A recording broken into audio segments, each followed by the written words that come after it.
Menjelang perayaan Natal dan Tahun Baru, warga Sulawesi Utara mulai berburu pernak-pernik Natal untuk mendekorasi rumah dengan pohon Natal.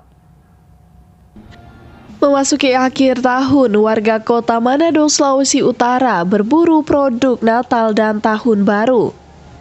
Penjualan pernak-pernik Natal mulai dari pohon Natal, berbagai hiasan seperti boneka Santa Claus, lonceng dan ornamen-ornamen Natal lainnya mulai meningkat.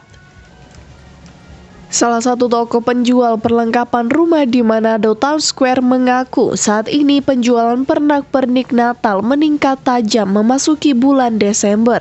Kita lihat ya antusiasme customer kita yang khususnya di Manado ini sudah mulai kita lihat semakin banyak yang datang ke toko kita untuk mencari produk-produk untuk produk Natal.